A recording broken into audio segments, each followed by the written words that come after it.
5분 말씀. 오늘 제목은 여러분은 천국을 어떻게 경험하고 확신합니까? 입니다.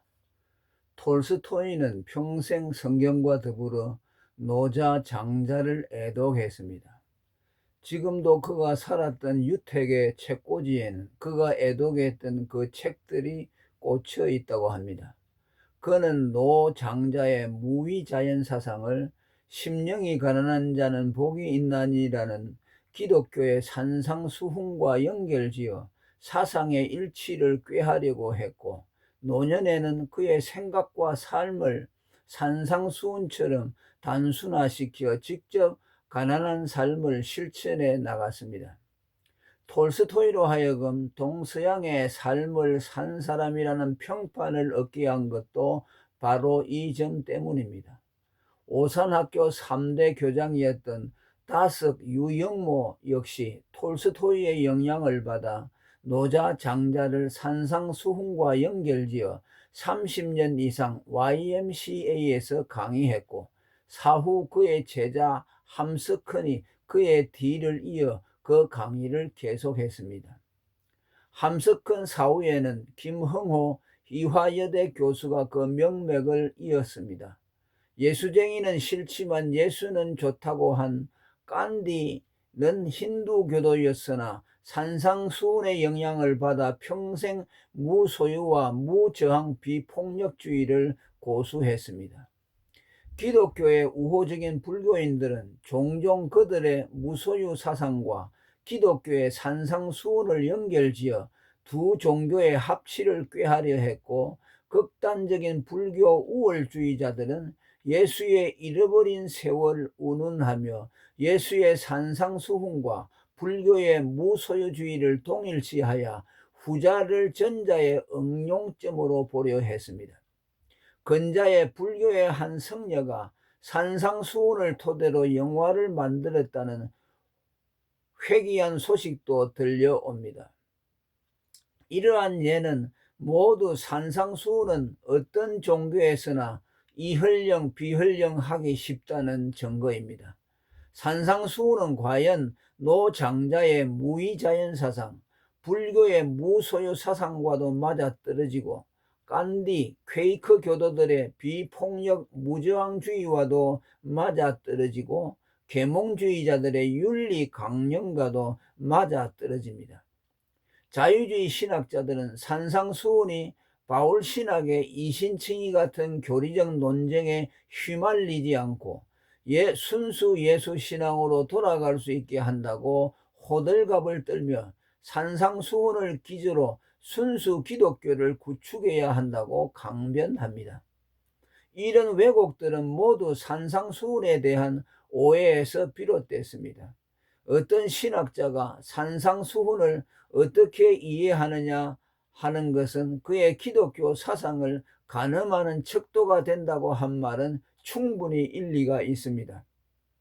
만일 산상수훈을 단순한 그리스도의 도덕률점이나 여타 종교들과 공유될 수 있다고 본다면 그는 계몽주의자, 종교다원주의자임에 틀림이 없습니다.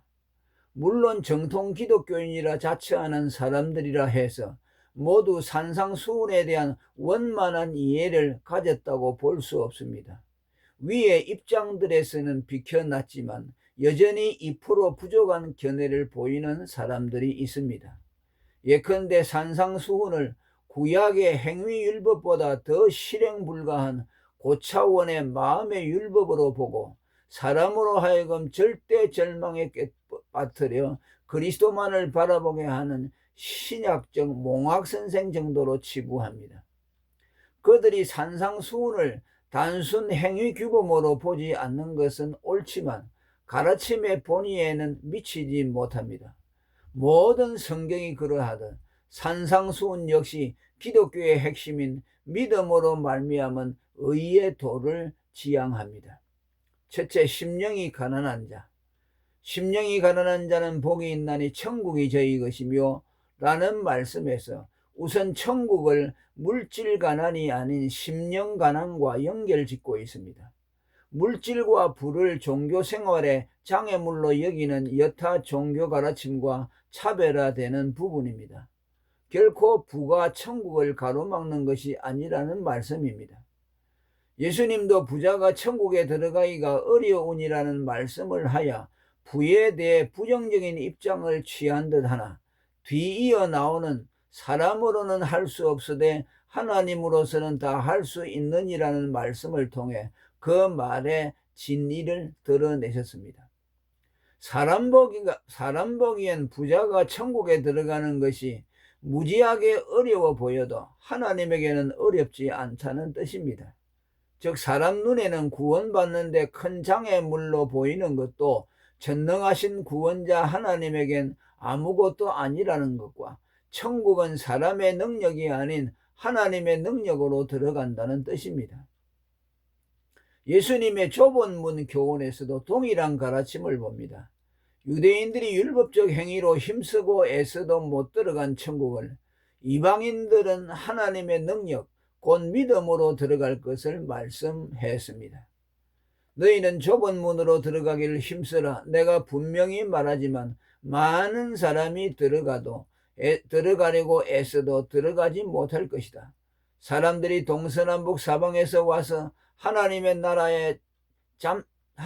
나라 잔치에 참석할 것이다. 누가복음 13장 24절 29절입니다. 또 심령 가난은 오늘날 유행하는 내려놓기, 곧 마음 비움, 탈욕 같은 것이 아닙니다. 자기 안에 의의 부재에 대한 자각에서 오는 영적 결핍감을 말합니다. 인간의 심령을 채우는 실체가 의이기에 의의 부재가 그로 하여금 영적 결핍감을 느끼게 하는 것입니다. 그런데 문제는 인간은 타락하여 의가 상실한 채로 태어나도 의의 부재감, 곧 영적 결핍을 느끼지 못한다는 점입니다. 의 부재가 갖다준 이중적 비참입니다. 죽은 자는 자신이 죽었다는 것을 모르는 것과 같은 이치입니다. 그런데 오늘 성경은 심령이 가난한 자를 말하며 사람이 영적 결핍을 느낄 수 있다고 말하는 것은 죽은 자가 자기의 죽은 것을 자각하는 것처럼 모순되게 들립니다. 그러나 여기서 심령 가난, 곧 의부재감은 믿음으로 어렵다함을 받은 후 과거 자신에게 의가 없었음을 알게 된 사후적 지식을 의미합니다. 비유컨대 죽은 자가 다시 살아난 후 자기가 전에 죽었었다는 사실을 아는 것과 같습니다. 실제로 의의 부재는 영적 죽음이고 의를 입으면 죽은 자가 살아나는 중생이기에 이 비유는 적절해 보입니다.